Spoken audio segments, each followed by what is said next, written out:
Orléans, un village francophone de l'est de l'Ontario, sur les bords de la rivière des Outaouais.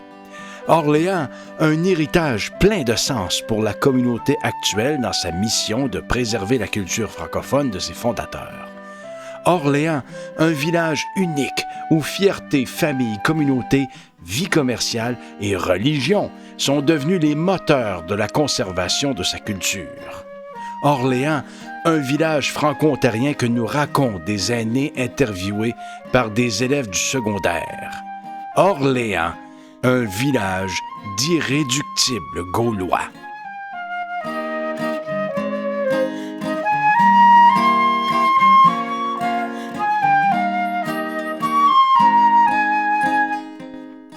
Comment raconter un village qui existe depuis plus d'un siècle et demi, qui a tant d'histoires et de vécu, puis surtout, par où commencer? Pouf! Bon, il était une fois le docteur-major. Au début, enfin, mes souvenirs à Orléans, c'était, je déjeunais avec mon père le matin. Ça, c'était mes souvenirs. Parce que ma mère c'était la deuxième épouse de mon père, parce que mon père avait perdu sa première femme, la mère de Jean-Marc. Et alors, ma mère, comme une bonne jeune mariée, m'avait dit, elle se levait le matin pour faire le petit déjeuner à mon père, puis mon père lui avait dit, écoute, je suis habituée de me débrouiller toute seule, alors s'il te plaît. Alors ma mère attendait. Alors je déjeunais avec mon père. Et mes souvenirs, c'était que mon père partait pour aller à l'hôpital, à Montfort, et peut-être à Saint-Vincent aussi. Et il revenait, et là, ma mère avait préparé le repas. Et entre-temps, alors, notre père n'a jamais eu d'infirmière ou de réceptionniste. Alors, c'était la mère de Jean-Marc et ma mère, après, qui prenait les appels, qui répondait au téléphone, qui donnait des rendez-vous. Mais entre-temps, les gens pouvaient arriver au bureau sans rendez-vous. Et dans la maison où est M. Robert maintenant, où est Maître Robert, alors le cabinet de mon père, le bureau de mon père était au sous-sol. Alors ma mère descendait pour dire aux gens à quelle heure. Et des fois, c'était moi qui allais en bas. Je me rappelle, j'étais toute petite. J'allais dire à quelle heure mon père allait arriver. Et là, mon père, alors après le midi, après le dîner, peut-être, je ne le sais pas, mais peut-être probablement qu'il a fait la même chose. Il prenait peut-être 20 minutes pour se reposer. Il faisait une petite sieste. Et ensuite, il recommençait à travailler de 2 heures à 4 heures. Mais si ce n'était pas ça, il allait faire des visites à domicile. Et notre père a fait énormément, comme vous, probablement, beaucoup de visites à domicile. Et alors, il travaillait l'après-midi, il soupait, et puis ensuite, il recommençait de 7 heures à 9 heures le soir. Ça, c'était mes souvenirs. Mais ça s'est pas arrêté là, hein? L'entraide communautaire et les soins professionnels. Fallait s'organiser. Ce que j'ai fait pour 3 ans, là, je suis revenu à Orléans.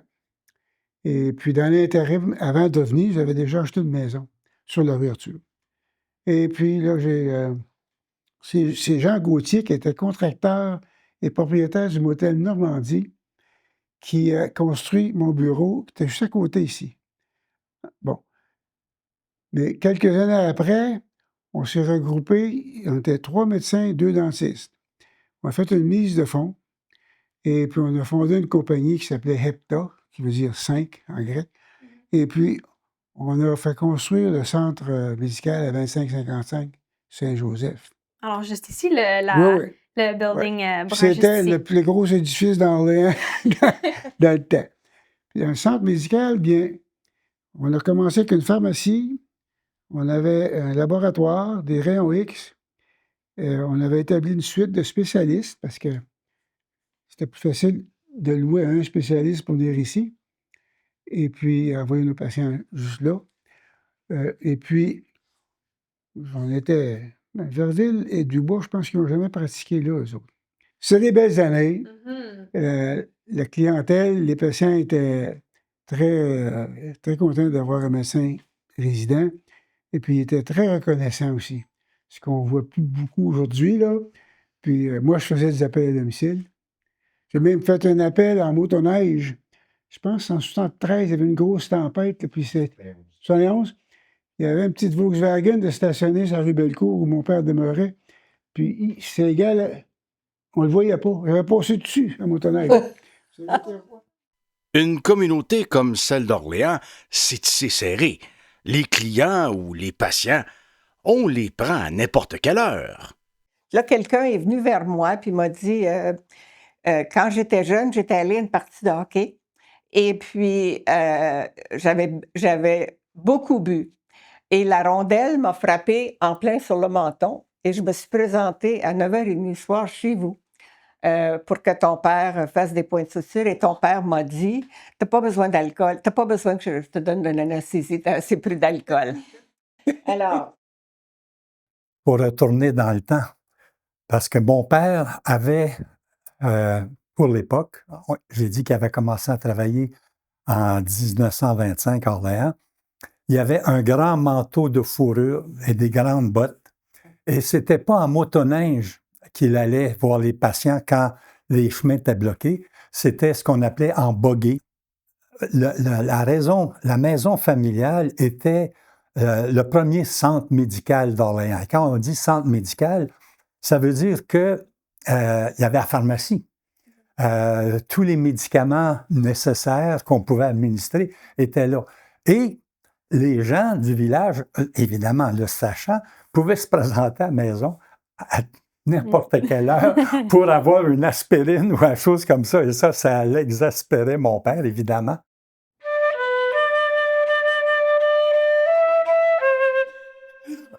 Les téléphones, à l'époque, c'était les téléphones où il fallait tourner la manivelle et ça sonnait à une centrale. Et là, on demandait où on voulait, on répondait où on voulait appeler, mais c'était la réception de l'appel qui était particulier au début. Parce que là, mon père répondait, puis là, il entendait au bout de la ligne, oups, quelqu'un décrochait pour écouter ce qui se passait.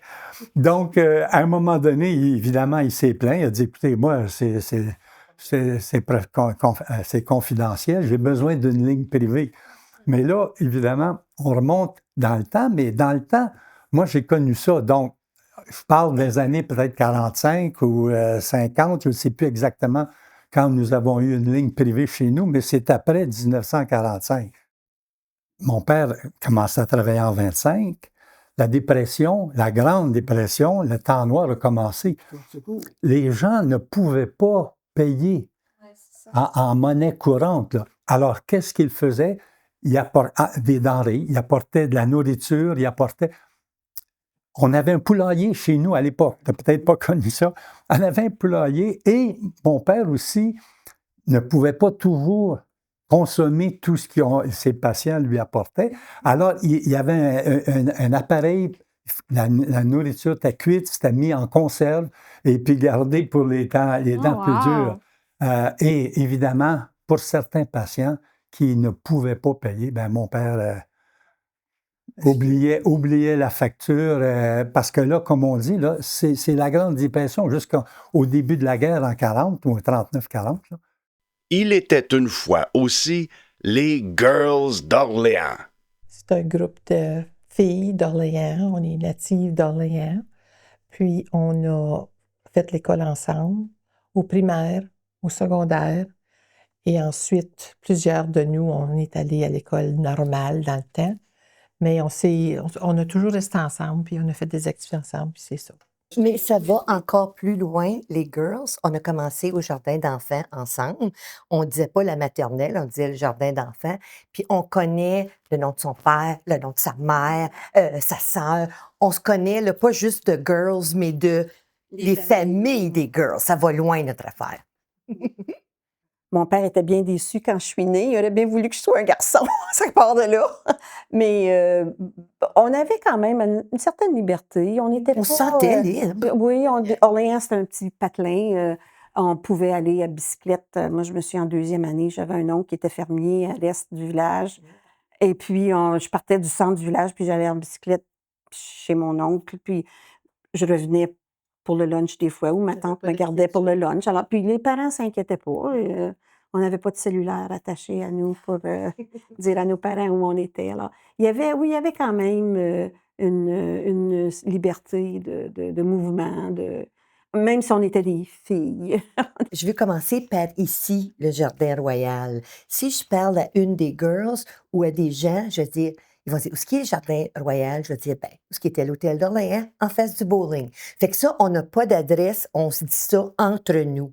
Fait que notre jargon à nous, même s'il y avait des noms de rue à Orléans, on ne voulait pas s'en servir. On disait, sa mère est née là, au coin chez Massy, au coin chez Graton, au coin chez Ferrand, au coin du Super Test, chez Boisvenu, la Normandie, chez Jack. Mais à l'hiver, il y avait la patinoire à l'école Prézo. Oui. Il faut parler de ça, oui. Oui. Ça, c'était les sorties de fin de semaine. Ça, c'était le vendredi soir qu'on allait patiner avec la musique, la musique de Strauss. On faisait le rond, là, oui. C'était quoi les autres activités populaires dans votre temps? Le bowling. Ouais. Puis on n'avait pas, moi, je sais bien que j'avais pas le droit d'y aller. Ben, on avait un club. Ben oui, on avait un club de l'école. Oui. À l'école, ils nous amenaient jouer au quai. Ah, ben oui, mais ça, c'est différent. Mais j'avais pas le droit d'aller Jouer tout seul là, au bowling. au bowling, rencontrer des gens. Ah non, c'était défendu parce que c'était pas bien vu. C'était pas bien vu. Il y avait des parades, les parades de tombola, puis la parade pour le camp d'été, ben c'était pas des camps d'été dans ces années-là, on appelait ça. Oh, les terrains de jeu. Oh, le terrain de jeu, c'était. À un moment donné, j'ai été monitrice. Vous autres, l'avez-vous été, monitrice? Pas monitrice, plutôt participant. OK, oui, c'est ça, j'avais. Il y avait le carnaval d'hiver. Carnaval d'hiver avec les motoneiges. Les princesses. Une semaine, hein, que ça durait? Une semaine de temps. Ah, les parades de motoneige. Des jeux de hockey, il y avait... La il y avait- parade, les princesses. Des soupers au centre récréatif. Ouais, Pas des ouais, soupers gastronomiques, là. ouais. Il y avait du monde dévoué à ces années-là aussi, tu sais, comme qui Oui, il organisait y ça, avait les le comité des loisirs comités des loisirs avec M. Berriot, M. de Silva. C'est lui que je cherchais, Da Silva. En tout cas, il y en avait beaucoup d'hommes Il y qui avait de étaient... la balle aussi, les équipes de balle. On avait nos danses aussi. Nos danses au ski. Les Mervyn. Oui, nos danses. Au sous-sol d'église. Non, nos danses, on les avait. L'ancienne caserne de pompiers. Oui. Où il y avait la petite salle communautaire. Oui. On présentait des petits films, des fois le dimanche. Puis là, on allait danser là. Quand on était adolescent. Adolescents. Jeunes à l'école. adolescentes. Mais après ça, on allait au sol d'église. Oui. Il y avait Le sol d'église, c'est le Ben, bistrot. c'était le bistrot. Mais la vie communautaire, ça se limite pas aux soins médicaux. Un village, c'est actif. Ça bouge, un village. Vers 65, moi, le tennis, c'était mon sport. Ça a été mon sport favori, puis ça l'est encore. Quoique je joue plus maintenant. Mais moi, j'ai commencé quand le terrain de tennis était en arrière de l'église. Il y avait le terrain de baseball de Bellemole et puis il y avait le terrain de tennis. Puis moi, j'ai vécu mon adolescence, toute mon adolescence, c'est là où j'ai appris j'ai connu des amis, me suis fait des amis, et même mon mari aussi, qui jouait à la Bellemole, m'avait vu pour la première fois. Et c'est comme ça qu'on s'est rencontrés, Oh, wow. la toute première fois. Wow. À un moment donné, à Orléans, on avait organisé un genre on jouait comme 24 heures. Puis dans ces années-là, bien, nos parents étaient très protecteurs de nous-mêmes, surtout à l'adolescence, là. Donc, ils n'étaient pas trop d'accord qu'on passe la nuit, puis après ça. Mais par contre, à Orléans, tout le monde se connaissait à ce moment-là. Donc, il y avait des Montpetit, il y avait les Verdons, en tout cas. Et puis, à ce moment-là, bien, papa et maman nous ont dit, bien, d'accord, ce sont des bonnes familles. Vous pouvez y aller. Mais quand on a commencé à jouer vers les 11 heures, commençait à être tard, qui on a vu arriver? Nos parents, ils voulaient vérifier. À l'époque, dans les années 60, puis un peu avant, là, on remonte dans le temps, les jeunes jouaient. C'était notre façon de socialiser. Donc, le village avait beaucoup de sports comme la balle, il y avait la patinoire, il y avait le tennis. Puis la patinoire, il y en a eu quelques-unes dans le village. Là. Il y en avait un ici, plus près sur Saint-Pierre, mais il y en avait aussi sur Prézo, à l'autre bout. Donc, les jeunes, s'ils voulaient rencontrer du monde, il y avait d'autres places. Il y avait la salle de billard juste à côté ici. Il y avait le bowling. Après ça, on n'avait pas l'âge d'aller à la taverne. Là. Oui, puis Fait les que soirs et les loisirs, ils apportaient beaucoup de monde ensemble. c'est ça la raison de jouer. On regardait presque pas la télévision. Là. C'était... si on voulait socialiser, fallait s'impliquer socialement, sportivement. Et pour que le village fonctionne, des métiers, il y en avait de toutes les sortes. En 1958, quand papa a commencé, c'était à partir de la police, ça s'appelait la police village d'Orléans, OK, qui avait la gestion, et qui a décidé qu'il était temps d'organiser une cueillette de déchets dans Orléans pour il y avait 256 maisons à ce moment-là qui composaient le village. Et mon père travaillait pour le Canadien national et il avait 2 jours de congé par semaine, alors les jeudis, vendredis, et il a soumis sa demande pour avoir le contrat. Et le contrat lui a été accordé. Mais ce qu'il a fait avant, c'est qu'il est allé rencontrer son beau-frère, Émile Dufort, qui avait une ferme, la première ferme à l'est, à Orléans, là, juste au bout du village. Et mon oncle a dit, oui, Marcel, c'est une très bonne idée de faire ça. Puis il dit, ce que je vais faire, je vais te prêter mon tracteur et ma remorque pour commencer la cueillette, jusqu'à temps que tu aies ton permis de conduire puis que tu puisses t'acheter ton premier camion. Et sitôt dit, sitôt fait, le contrat lui a été accordé, puis il a commencé. Et mon père a fait la cueillette de 1956 à 1968 pendant 12 ans. Ah, puis attention, hein, on est capable à Orléans de rassembler le village. On avait une voiture avec les haut-parleurs sur le dessus de la voiture. On passait dans le village pour annoncer la soirée qui s'en venait. On avait aussi des affiches qu'on mettait sur les poteaux pour sensibiliser tout le monde de la date et de l'heure de la soirée. Donc, c'est ça. D'aussi loin qu'on puisse reculer, d'aussi longtemps qu'on puisse s'en souvenir, le tissu social à Orléans, sa force motrice, ce qui a rassemblé la communauté, ça a été ses clubs sociaux. Bien, le RAFO, c'est un lieu de rassemblement pour les aînés francophones d'Ottawa. On dit Ottawa parce qu'on est dans la grande région d'Ottawa, mais c'est beaucoup les gens d'Orléans qu'on reçoit, mais on a des membres qui viennent de Vanier, qui viennent d'Ottawa, qui viennent un peu à l'extérieur aussi. Parce qu'on a des activités, on reçoit tout le monde. Puis c'est une façon de se rencontrer entre aînés et puis de partager. Qui dit village franco-ontarien dit aussi présence de l'Église importante. Et à cet égard-là, les chevaliers de Colomb et les filles d'Isabelle étaient presque un incontournable. Bien, les filles d'Isabelle, c'est l'organisation de... On ramasse comme des dons, comme les autres. Puis cet argent-là, là, à la fin de l'année, on les donne tout. On ne garde pas un sou. Puis on fait des dons comme à l'école, les étudiants, des bourses d'études. On l'aide à l'église. Puis on fait beaucoup de choses. J'allais toujours à les affaires des chevaliers de Colomb, là, leur soirée, puis tout ça. Puis une bonne journée. J'ai dit, moi, je suis tannée de toujours suivre. Puis j'ai rentré des filles Isabelle. Et vous, c'est quoi la Fédération des femmes canadiennes françaises? La Fédération des femmes, c'est un regroupement de femmes qui s'est formé en 1914 par Mme Walker Marchand.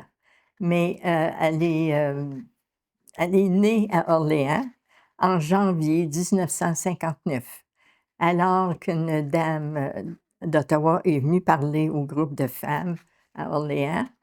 Et puis, on a décidé de former une section En janvier 59, il y avait au moins une centaine de femmes. Ces femmes-là étaient des femmes au foyer, puis elles étaient contentes de joindre une association pour sortir de l'ordinaire, disons. Et puis, ça a fonctionné extrêmement bien à Orléans, jusqu'au jour où on a manqué de relève. Mais je considère qu'on a fait des grandes choses. Par un hasard, moi, j'avais une tante qui était membre, puis elle m'a dit Viens, Colette, on aurait besoin de toi, là. Et puis, j'y suis allée, puis je pense qu'on m'attendait. Ah oui, j'attends. Alors là, automatiquement, je suis devenue la représentante d'Orléans qui siégeait au conseil provincial, puis qui représentait tout l'Est ontarien. Puis à ce moment-là, on avait des projets formidables. Et puis, nous autres, à la section d'Orléans, on participait parce que on aimait ça, disons. Alors, tous les progrès entrepris au niveau provincial, bien, on les a secondés. Mais à Orléans, on aidait, nous autres aussi, on donnait des bourses aux enfants des membres, et puis on donnait aux pauvres. Et les centaines de femmes, là, elles avaient tellement de talent et de potentiel qu'on s'en est servi, disons.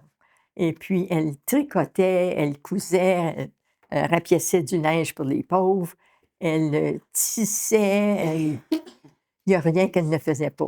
On avait des artistes aussi qui ont peint des peintures, etc., etc. Alors, c'était vraiment plaisant de se rassembler. Moi, quand je me suis jointe, tout de suite, j'ai été nommée au conseil.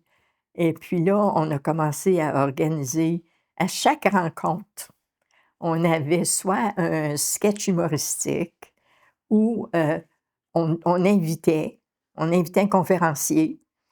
Parce que dans les années 50, c'était des années qui suivaient le fait que le gouvernement fédéral et provincial avait mis sur pied des programmes sociaux, puis il y a plusieurs femmes qui ne les connaissaient pas.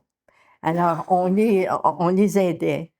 Pour les femmes d'Orléans, je trouve qu'on leur a donné l'opportunité d'appliquer, aller chercher un emploi, aller chercher l'éducation dont elles avaient besoin. On les aidait comme ça.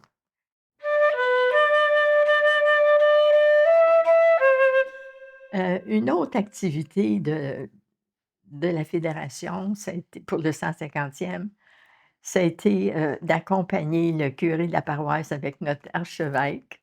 On a fait une procession et puis les dames étaient en robe d'antan et puis installées dans une espèce de charrette très, très ancienne, celle qui avait des sièges de chaque côté. Et puis, ça se terminait au sol de l'église avec goûter, puis cocktail, puis tout ce que tu veux. On a mis sur pied, à tous les mois, les petits bébés venaient de se faire vacciner. Alors, c'est nous autres qui avons mis ça sur pied, cet exercice-là. Et puis, on recevait les enfants, on complétait le formulaire, et puis on les prenait dans nos bras quand les pauvres petits pleuraient après s'être fait inoculer. Une autre chose, quand la police village a institué son centre communautaire, ils ont acheté l'ancien magasin de M. Lavertu et puis ils ont installé les pompiers. Et puis, dans la salle communautaire, tous les jeudis, les femmes allaient garder pour donner la chance aux mères de famille qui restaient à leur foyer d'avoir un petit peu de temps libre. Et puis nous autres, les membres de la Fédération, on allait garder.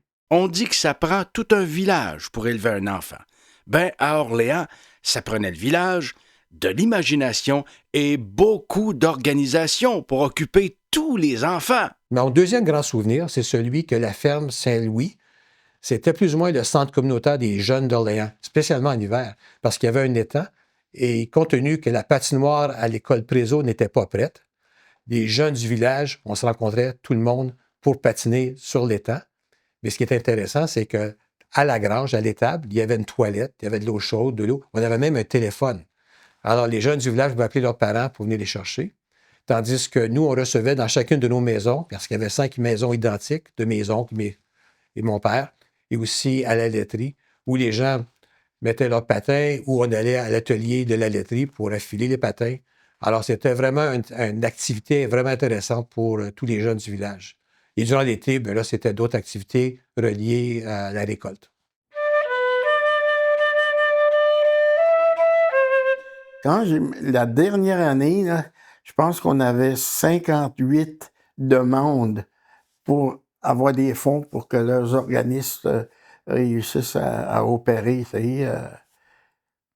Parce que nous autres, on avait un motto, si vous voulez avoir 1000 $, ben ramassez-en 1000 $ aussi.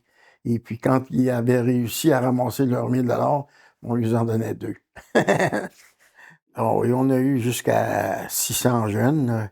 Il y a eu des années qu'on avait 681 années qu'il y avait 680 jeunes qui jouaient dans l'ordre communal. Puis dans ce temps-là, en 89, c'était moins... c'était moins populaire. Je veux dire, il y avait moins de jeunes que dans ce temps-là, mais tous les jeunes d'Orléans jouaient au hockey. Dans ce temps-là.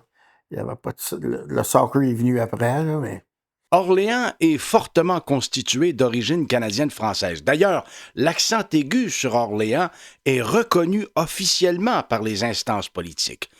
Mais cette réalité-là du fait français à Orléans, ça date pas d'hier. Dans mon enfance, il y avait des organismes comme, mettons, les Filles d'Isabelle, Chevaliers de Colomb, les Champlains d'Orléans, la Fédération des jeunes canadiennes françaises, Jeanne Lebert et d'autres, là.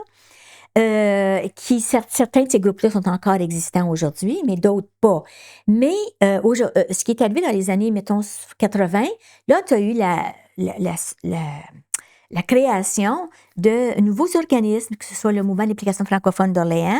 Puis là, je suis une des cofondatrices, donc je le sais, c'était pour dire « Hey, Orléans, est en train de perdre son caractère francophone et autres. Donc, pour s'assurer qu'on garde notre place, ben, mettons en place le Mouvement d'implication francophone d'Orléans. »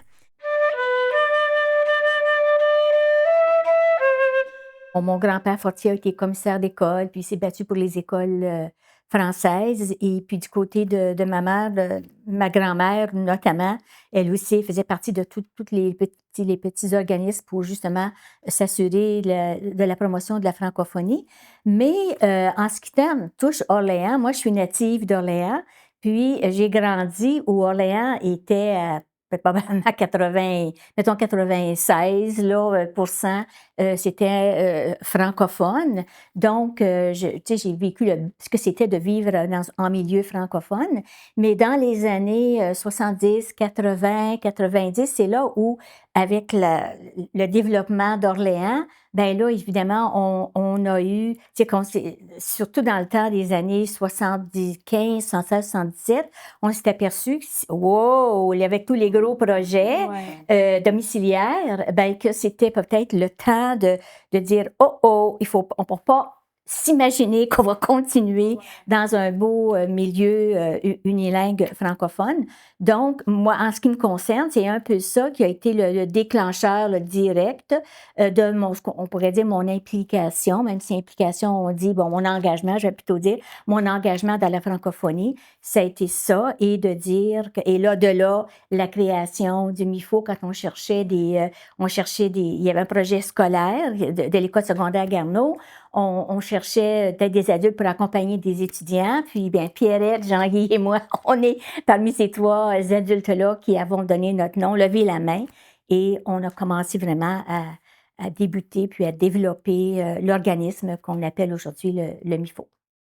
et puis aussi le fameux accent sur Orléans. Alors ça a été tellement une grosse bataille.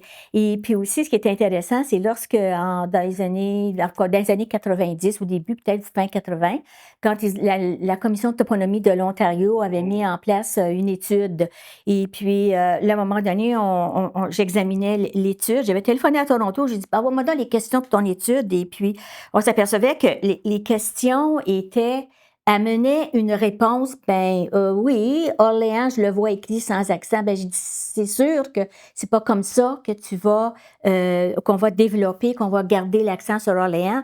En tout cas, faire l'histoire longue, courte, après des rencontres avec des groupes, finalement, la commission de toponymie en 1994 a statué que Orléans était un nom d'origine francophone et qu'on l'écrivait tout le temps avec l'accent aigu, que ce soit en lettres majuscules ou minuscules. Puis il a fallu éduquer nos confrères et nos consoeurs sur cette question-là. Et quand Modern Marathon Realty, qui avait acheté la place d'Orléans, le terrain des Duforts pour construire Place d'Orléans, on nous a téléphoné en disant, écoutez, on sait où on a téléphoné. On a téléphoné où les premiers en disant, vous allez avoir un centre et on aimerait vous parler un peu de la francophonie. Et puis là, à un moment donné, ils nous rappellent, quelques temps plus tard, ils disent, écoute, justement, si on veut avoir un gérant ou une gérante bilingue, avez-vous des noms? Est-ce qu'on a des noms? Et justement, on avait un beau nom. C'est pour ça que parfois, quand on dit, y a-t-il un élément qui a fait la fierté? J'ai dit, moi, je me rappellerai toujours où j'étais quand j'ai vu la place d'Orléans avec l'accent. Le sentiment que ça a donné quand j'ai dit Orléans avec l'accent, c'était vraiment là touchant et puis marquant. Puis et c'était dans le fond peut-être la première fois où c'était si puissant, si tu veux, l'accent sur Orléans.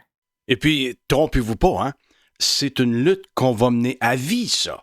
Raison pour laquelle on laisse des traces. Le 150e de la paroisse, d'Orléans, on dit la paroisse, mais c'est Orléans en même temps, c'était important. Ça nous a fait constater qu'à Orléans, même si il y a eu beaucoup d'édifices patrimoniaux qui ont été détruits ou défaits il reste quand même il en reste encore du patrimoine bâti, mais il y a tout le patrimoine culturel. Donc, on se rend compte qu'il n'y a quasiment pas de fin. Puis, un des premiers édifices, là, aux structures, c'est pas une structure, c'est le fameux silo, le silo Vinette. Ouais. Je sais que pour certaines personnes, d'ailleurs, pour la ville, quand ils nous ont dit, à un moment donné, ils ont dit, la ville a dit, ils ont dit cette chose-là, évidemment, c'était en anglais seulement. Cette chose-là, c'est une structure qui s'effrite et qui n'est pas vraiment, peut pas vraiment être sauvée parce que il n'y a pas de famille, il n'y a pas de nom important relié à ça. Alors, j'ai dit, écoutez, ce qui est une structure qui s'effrite pour vous et pour nous, un patrimoine culturel, agricole, culturel, très important. Alors, j'ai dit, pour nous, on veut le sauver. Elle a dit, bravo, allez-y, on va développer le document. D'habitude, c'est la ville qui développe les documents. Alors, j'ai dit simplement, on a sorti la loi sur le patrimoine, les 3 critères. Tu as besoin d'un seul critère pour sauver un édifice. Là, le silo rencontrait les 3 critères. Alors, le comité du patrimoine bâti de la ville d'Ottawa, on dit, oui, on le sauve.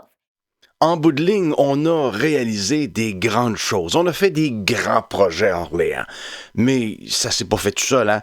Ça a été un véritable travail d'équipe, du vrai teamwork. Puis aussi, je veux le dire parce que c'est important, on était appuyés par nos conjoints. Parce que, tu sais, dans ce temps-là, il n'y avait pas de MIFO, il n'y avait pas de centre culturel. Le MIFO, c'était entreposé dans nos boîtes, dans nos salles à dîner, on faisait les réunions. Puis là, nos conjoints nous appuyaient là-dedans. Alors ça, c'est important.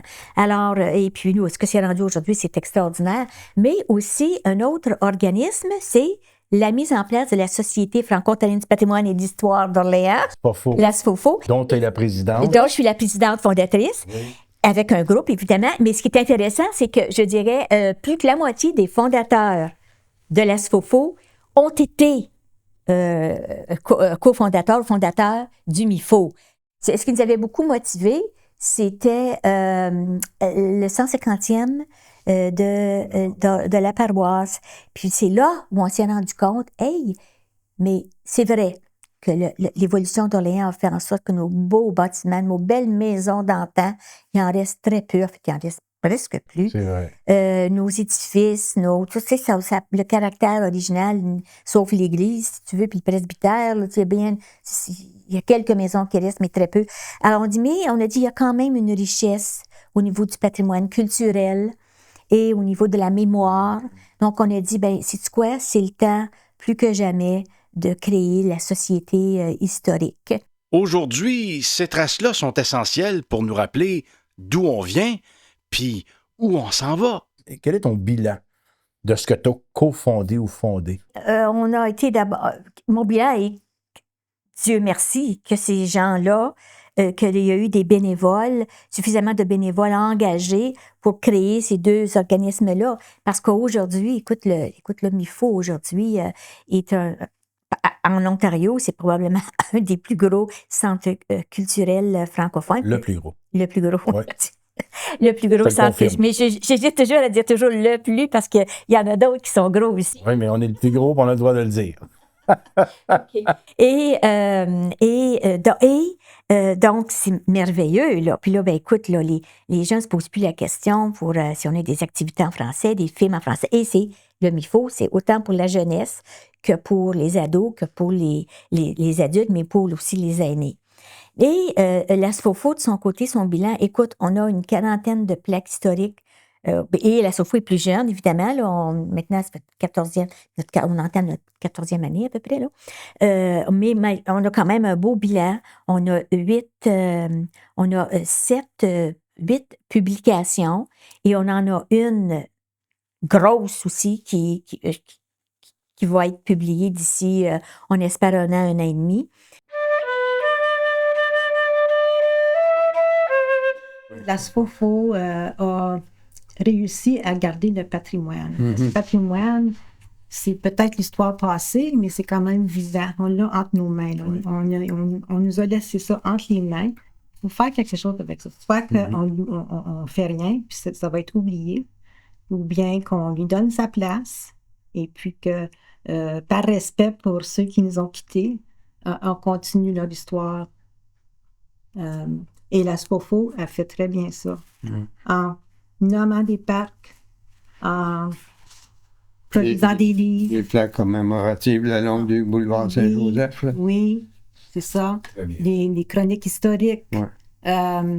Les soirées aussi. On a ramassé de l'argent pour la campagne de financement de l'église Saint-Joseph, notre église patrimoniale. On a fêté le 400e de Champlain, qui a passé sur la rivière des Outaouais, ici près d'Orléans, en 1613.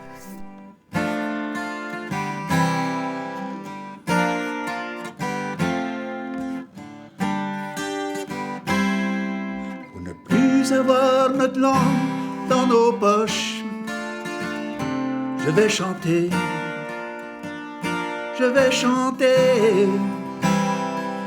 que tu viens de Pointe-aux-Roches ou d'Orléans. Je vais chanter pour mettre les accents là où il le faut se lever, il faut célébrer notre place aujourd'hui pour demain, notre place pour un avenir meilleur, notre place, donnons-nous la main, notre place, ça vient du fond du cœur, que tu viennes de la Fontaine ou de North Bay, je vais chanter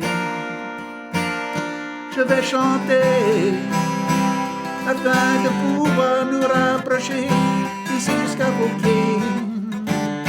Je vais chanter